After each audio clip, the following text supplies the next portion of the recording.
नमस्ते दोस्तों, welcome to the channel. मेरा नाम है पीयूष है और आप देख रहे हैं द क्वेश्चन आवर भारत। अब बॉलीवुड का पाखंड हमने कई वीडियोस में ऐसे एक्सपोज किया हुआ है, आप लोगों को पता होगा, क्योंकि बॉलीवुड अपनी हरकतों से सुधरने वाला है नहीं। और योगी जी ने जैसी नई स्कीम शुरू की है, नया जो प्लान डिस्कस करना है वो इंडस्ट्री के कुछ लोगों के साथ कि कैसे उस इंडस्ट्री को, हिंदी फिल्म इंडस्ट्री को हिंदी बेल्ट में लाके स्थापित कर दिया जाए, जिससे बाकी रीजनल एक्टर्स को भी, नॉर्थ के बहुत सारे लोगों को भी मौका मिलना चाहिए। जो डिस्क्रिमिनेशन होता है यूपी और बिहार के लोग जब जाते हैं, उससे थोड़ा बचा जाए और जो बहुत सारे लोगों को मौका ही नहीं मिल पाता है, मौका मिले। ये तो रही दूसरी बात।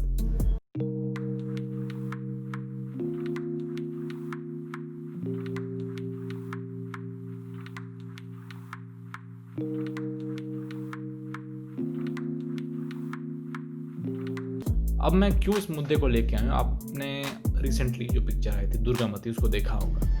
उस पिक्चर में किस तरह से फिर से एक बार ये दिखाने की कोशिश की गई कि कैसे एक हिंदू सभ्यता में मानने वाला, भगवान को मानने वाला एक व्यक्ति, जिसका खुद नाम ही है ईश्वर प्रसाद, मंदिर जाता है, रेगुलरली मंदिर जाता है, पॉलिटिशियन है। मैं उसके उस कैरेक्टर पे उंगली नहीं उठाना चाहूँगा। एक पॉलिटिशियन का करप्ट कैरेक्टर दिखाया गया कि कैसे पब्लिक के बीच तो चिकनी चुपड़ी बातें करके एकदम बिल्कुल एक ऐसा उत्तम पुरुष पर्सनालिटी उसने अपनी पहले बनाई कि मेरे अंदर कोई खोट ही नहीं। लेकिन कैसे वो प्लान कर रहा है कि जहाँ जहाँ जाता है, जिस मंदिर में विजिट करता है, वहाँ की मूर्तियाँ चुरा देता है और बाहर विदेशों में बेचने की उसकी पूरी प्लानिंग है। और कई गाँव को खाली करा के उसके अंदर का जो बॉक्साइट निकलता है उसको हज़ारों करोड़ों की लागत में बेच देगा। ये तो उसका एक करप्ट प्लान था, उस पर कोई दिक्कत नहीं है। उसका नाम क्या है, वो क्या प्लान कर रहा है, ऐसे कई लोग रहे हैं हमारे देश में जो इस तरीके से। अब वाड्रा साहब को देख लीजिए, उन्होंने कितनी अच्छी प्लानिंग की थी कि ज़मीनें कहाँ कहाँ खरीदी, कहाँ बेची। उनके ज़मीनों को लेके तो बहुत फेमस है। उसी तरीके से करप्ट लोगों की कोई कमी नहीं है और करप्ट पॉलिटिशियंस की तो बिल्कुल कमी नहीं। आपत्ति ये आती है कि इस पिक्चर में एक डायलॉग है, आप वो डायलॉग सुनेंगे। पन्ना गांव? हाँ मैडम, पन्ना गांव एक अकेला वही गांव था जो इस प्रोजेक्ट का विरोध कर रहा था, मगर भगवान को मानने वाले ईश्वर प्रसाद ने न गांव वालों को छोड़ा न उनके भगवान को। और ऐसी कुछ चीज़ें ऑलरेडी बॉलीवुड दोहरा चुका है। इसका एक एग्जांपल मैंने अ सिंपल मर्डर नामक वेब सीरीज़ जो थी उसके ऊपर वीडियो बना के दिया था, उसकी भी एक क्लिप मैं दिखाऊंगा। और एक बहुत पहले गोविंदा और अनुपम खेर मल्टी स्टार थे एक तरीके से, काफ़ी बड़े बड़े स्टार पहले उस वक्त थे, तो उन लोगों की भी पिक्चर थी शोले और शबनम। उसमें भी एक सीन ऐसा था जिसमें एक व्यक्ति है जो खुद को काली का भक्त बताता है, काली की पूजा कर रहा होता है और उसने खुद का नाम भी काली रखा होता है। और जब पुलिस आती है उसको अरेस्ट करने, तो वो बंदूक से सबको गोली मार देता है। Mister Kali, you are under arrest.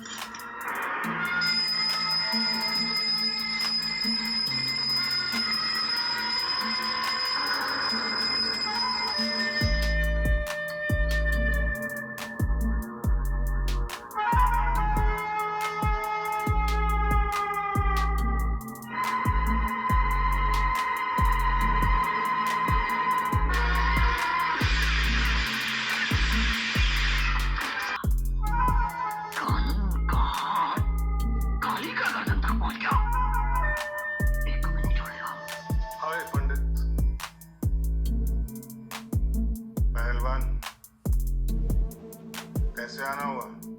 भूल गया क्या पंडित? बृहस्पतिवार है, तूने बुलाया था, किसी छोकरी को मारना था। तो मतलब जितने सारे बुरा काम करने वाले लोग होंगे उनका नाम ईश्वर प्रसाद होगा, या कोई ऐसा पंडित होगा जो सुपारी देगा लोगों की जान लेने की, खुद भी जान लेगा, गालियाँ बकेगा, और या तो काली भक्त होगा, या राम भक्त होगा, या शिव भक्त होगा, या ऐसा ही किसी भगवान का भक्त होगा जो पूजा पाठ करने के बाद जस्ट बाद मर्डर करने निकल जाएगा। तो ये बॉलीवुड दिखाने की कोशिश हमेशा करता आया है और इसमें भी वही कोशिश की है। आपने जो दुर्गामती का सीन देखा, उसमें जो क्लोजअप शॉट लिया गया, क्लोजअप शॉट अक्सर कई बार रीटेक में स्पेसिफिकली कैमरा मुंह के सामने ला के लिया जाता है। कई बार मल्टी कैमरास भी होते हैं, आप लय में भूल जाते हैं और एक दूसरा कैमरा आपका शॉट ले लेता है, लेकिन कई बार वो शॉट रीटेक लिए जाते हैं, स्पेसिफिकली उस शॉट को बार बार लिया जाता है कि सही से बोला जाए। इस शॉट में आप लोगों को ये समझ में आया होगा कि कैसे उसने इस तरीके से बोला, उस जगह पे इंटेंसिटी दिखाई, उस शब्दों पे जोड़ डाला कि कैसे भगवान को मानने वाले ईश्वर प्रसाद ने ना गांव वालों को छोड़ा ना उनके भगवान को छोड़ा।